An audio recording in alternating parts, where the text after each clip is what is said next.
with the humans being the creation of the Orion Reptilians, there must be then an intrinsic link between the two species.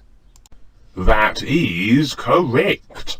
Every human's DNA will be linked to the Orion scientist Enki, as it was he who created the first modified human.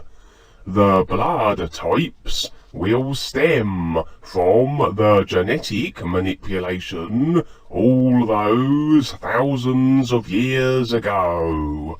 Every human will have a reptilian brain as an example, and varying degrees of reptilian DNA, according to the specific bloodline they find themselves in.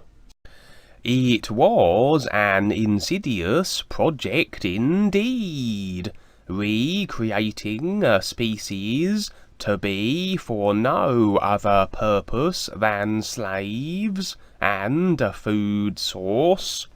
I must say, judging by your general grumpy demeanour, being a reptilian isn't all it's cracked up to be.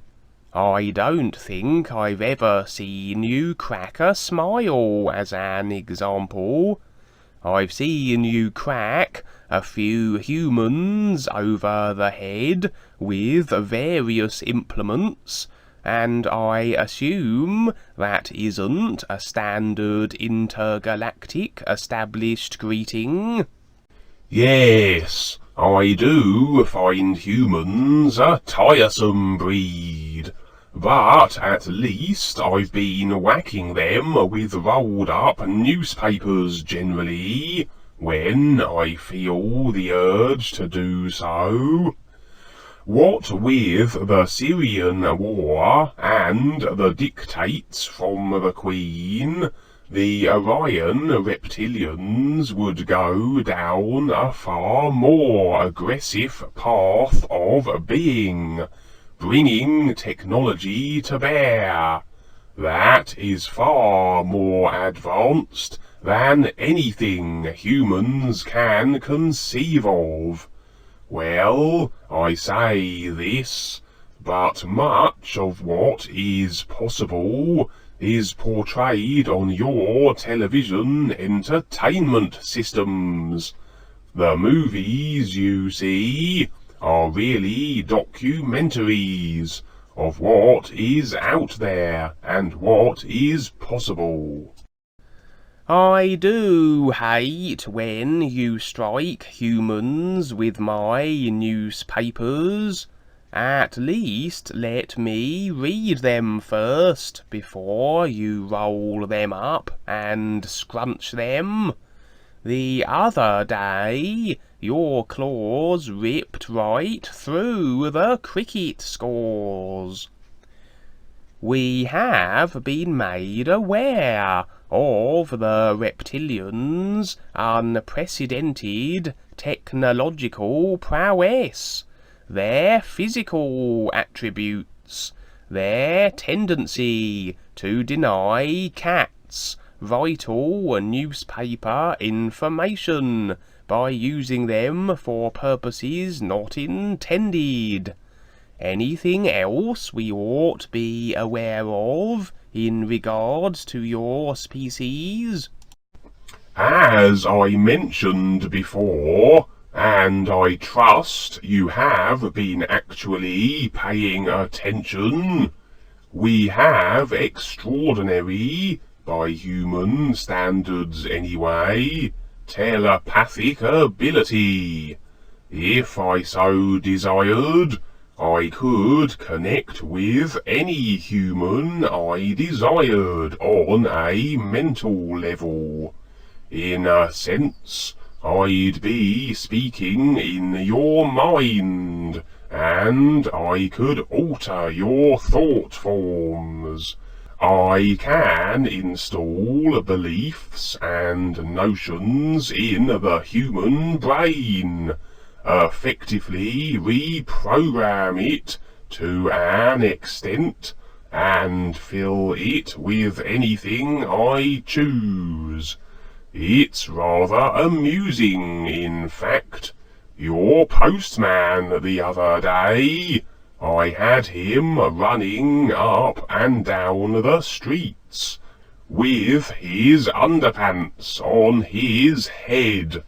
I had mentally convinced him he was being chased by zombified hedgehogs, and the only protection from infection was to wear his most embarrassing undergarments as a hat.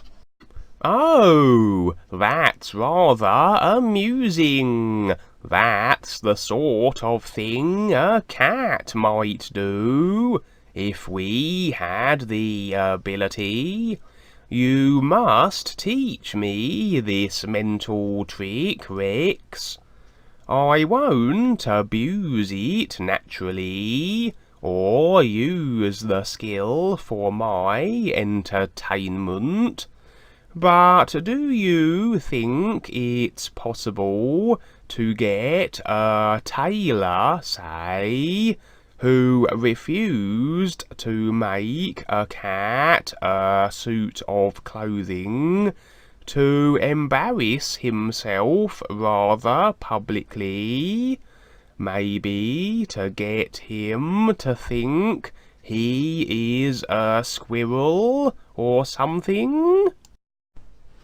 It's not something that can be easily taught. The constructed consciousness of reptilians are such that shape-shifting, mental telepathy, and mind control come naturally. And besides, I'm not going to teach you anything, just so you can get back at all the exceedingly long list of individuals you seem to be at odds with. I couldn't believe my eyes at the list you unveiled the other day. I thought at first it was a roll of wallpaper. But on the point I was making, a reptilian would have little regard about affecting a human or any other species mentally, as they have a complete disregard for any other species, especially humans, who are considered a lower form of life. Well, the list's not that excessive, although I did count it the other day, and it numbered 1,050. Seems there are lots of ways to annoy a cat, but rest assured, I've shaved off a few names. You'll be delighted to hear I've gotten it down to a far more manageable figure of 1,048. I'm very proud of myself.